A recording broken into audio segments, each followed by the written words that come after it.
Талентот посилен од хендикепот. Скопјанката Роза Мојсовска на 7-годишна возраст ја изгубила контролата над рацете, но не и волјата. Како пациент на клиниката во Белград, каде и се оперирани двата екстремитета, таа се издига над тагата и очеот и почнува да создава уметност.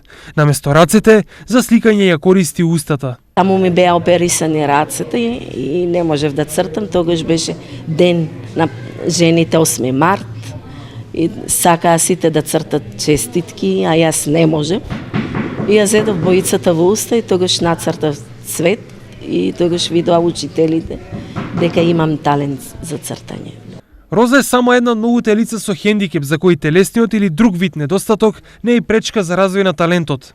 Таков е примерот со Жижа Бејковска, мајка на дете со аутизам, која откако не нашла работа на струката, почнала да се занимава со уметност. Почнав прво да цртам со маслени бои, па веќе едно 7-8 години се бавам со сликарство на стакло, што ме одушевува, тоа е некако интересна техника, а во последно време почнав да цртам и чаши, флаши, мислам секоја. Декупаж техника пробав оваа година да работам и успешно оди.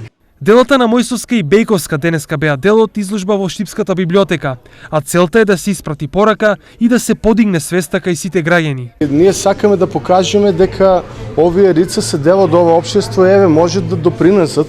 Многу малку луѓе кои што се со редовен развој може да насрикаат вакви срики, така да ова општество може да добие само, значи на овие рици им треба шанса, значи на рицата со посебни потреби им треба шанса. Ние токму како установа даваме конкретен допринос токму за оваа целна група со тоа што им овозможуваме на лицата кои што физички се спречени да дојдат во библиотеката, да се дружат со книгата, што сакаат да читат, ние тоа го правиме со посебни проекти финансирани од Министерството за култура. Изработките на лицата со хендикеп и нивните блиски ќе бидат изложени во библиотеката во наредните неколку дена.